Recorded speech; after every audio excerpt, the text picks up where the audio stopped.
The Seattle Seahawks play in the NFL's loudest stadium. How do you handle the crowd noise in Seattle? You don't talk. It's like being at the end of a runway. You live near this stadium, you are sleepless in Seattle. The Seahawks also have the NFL's loudest player. Kaepernick's going to air it out deep, and it's going to be picked off at the 50-yard line by Richard Sherman. Trash-talking cornerback Richard Sherman. And Sherman was dancing with the seagulls after that interception. I thought this was a matchup. Mismatch. Every now and then on the field, I'll say a little bit here, a little bit there. Get your weak off the field.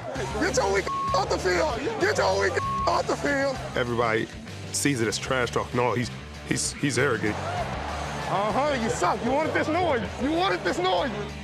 Well, I wouldn't necessarily call it trash talk. I'd call it more responding, because that's pretty much what I do.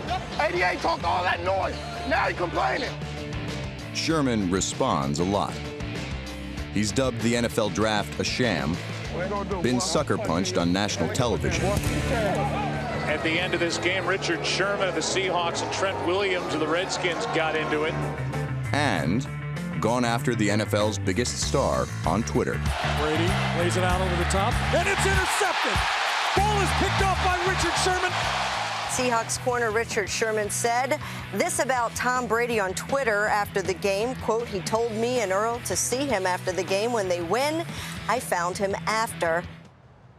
Then there was the incident before Super Bowl 47, when Sherman crashed Bourbon Street with a Bleacher Report camera crew. You guys played against both Darrelle Revis and Richard Sherman this year. Who's the better lockdown corner? Sherman's too fat and slow. Fat and slow. Who do you think is the better lockdown corner? Oh, Revis, no doubt. No doubt. This guy right here, Sherman, he always said that he the best lockdown. He ain't. Richard Sherman, nice to meet you. Are you shut up? Are you? Hey, Richard Sherman, nice to meet you. Pleasure to meet you. I'm sorry. No. Oh, it's okay. It's all good. It's easy to just say, Darrelle Revis, he's the best corner. You know, I don't even have to look at anything to know that. I remember I tweeted something like, this year's stats were looking like his career stats. Everybody's like, oh, you're not as good as him, you're not as good as him, you're not as good as him. But they can never give me any numbers to support that evidence, any numbers to contradict what I've said. Richard Sherman hiding in the tall grass. He picks off Sanchez. They don't want to do any homework. They don't want to study. That would take some humbling. That kick is blocked. It's picked up. Coming the other way is Sherman. He's going to score. They would have to say this 5th round, 154th pick, who nobody wanted, has become the best corner in football in his 2nd year playing the position. And that's a tough pill for people to swallow. People only see that side of him, the trash talk or whatever. They'll either love him or hate him. He's a different person off the field. He's a loving person, he's a caring person. He's a very easygoing young man. Everybody who knows Richard likes Richard. Richard just doesn't walk around town talking trash. Sherman is a self-proclaimed nerd with a degree from Stanford. But the NFL's biggest trash talker received his first and most important education from a garbage man. My dad works sanitation for the city of LA, and he's done that for close to 30 years now. Every day since I've ever been capable of understanding, he's woke up at 4 o'clock in the morning and went to work. And he gets back around 2 in the afternoon. The next day he works at 4 o'clock in the morning. I drive a trash truck for the city of Los Angeles.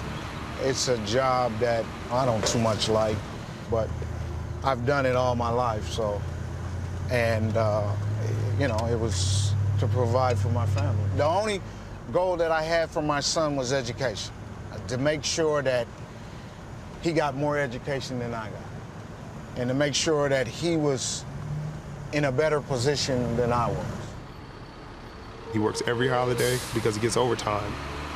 This year, he had to leave on Christmas, right after we opened presents and everything, to go back to LA because he had work in the morning. I sent them to Cancun for their anniversary, and they had to come back early so he can go to work. That kind of hard work and that kind of work ethic, that kind of blue-collar mentality is kind of what got me to where I am. hustle. Sherman grew up alongside his older brother Branton on the streets of Compton, where gang violence was part of everyday life. Right now, we're at what used to be our house. When we lived here, it was green, though. So it's a little bit different now. Used to have bums come in the house and, you know, take some of the leftover food from the night before. We had bums that would halfway, like, babysit us. They were basically watching us sometimes. I mean, because my mom and dad had to work all day. Out here on New Year's to celebrate, it's not only fireworks in the air. They shoot guns. It's fireworks. It's fireworks, real guns. That's just normal life. I mean, you don't know any other way. You don't know that that's as dangerous as it gets, you know, hearing gunshots, but it's where you're from, it's what you are, and so you can't pick where you're from. My kids grew up in the area of Watts. I really wasn't afraid of anything. Never a time where gangs really, like, you know, caused problems with either one of my kids because they knew us. They respected us. In the inner city, it's not the smallest place in the world, but it's also not the biggest. My mom, she's always involved, whether it's she's the team mom for our football team, she's at our school baking stuff. She's involved in every facet of our life, and it created such a family atmosphere. Everybody wanted to protect the family. People who didn't really know us that well, even though they weren't doing the most reputable things, they didn't want to see her kids fail. Most of the time when we went out and messed with those guys, they'd have so much respect for my mother and father that they'd be like, hey, I mean, what are you doing out here, boy? You know, go home. Like, I know your mom and dad, like, this isn't your lifestyle. Like, they were guardian angels or something like, hey, get away from here. You know, because you could be on this same corner when the guys come through and shoot this corner up. One of his, you know, best friends who was killed Richard's first year at Stanford, he just happened to be in the wrong place at the wrong time. The kid just came over to visit and, you know, he ended up getting shot. That was one of his best buddies, Scooby. Richard kept him with him everywhere he went. I think it just taught him a lot of life lessons. You want to do what he would have been able to do, what he would have wanted you to do. I'm going to make sure his memory lives on and that other kids hear about him, other kids hear about the story, other kids know there's other ways to get out of this place than being dead or in jail. We weren't the richest people in the world, and we're incredibly wealthy in a lot of other areas. We knew the right from wrong, and we knew it was a very strict line from right from wrong. When I went off to college, people always thought, you know, they didn't know what to think of me, trying to figure out how I got to Stanford from, you know, such a bad place. Exactly. Everybody keeps saying, like, it's an oxymoron. It's like, you're a moron if you think it's an oxymoron. The stereotypes you get from seeing TV or seeing these movies, most people don't know anything about Compton. There's some incredible people that come out of Compton, incredible people still in Compton, still in Watts. And people just use the stereotypes to shape their mind in a certain way and judge people, and I think it's awful to judge people. As much as Sherman loathes stereotypes, he can't help playing into them. The frontman for Seattle's Legion of Boom secondary keeps playing at an ear-splitting volume. Richard Sherman steps in front, picks it off. Ball game, baby! You're the best one in the league! Richard Sherman may be the best in the league right now. He's not afraid to tell you either. Over the last 2 years, Sherman has intercepted more passes than any player in football. In 2012, he was named All-Pro, but his peers did not send him to the Pro Bowl. Apparently, I just rub people the wrong way. I may not ever make a Pro Bowl the way I play the game. You know, I play hard. Paul for it. I laid him down. Lay down, Paul. I don't play the game to make friends. I'm not out there shaking hands and slapping people on the butt during the game. They call me All-Pro, but I don't really know. No Pro Bowl, but I'm at the top, though. The people that vote are the players, and when you're getting rubbed the wrong way, you don't want to vote for a guy. They vote for their friends.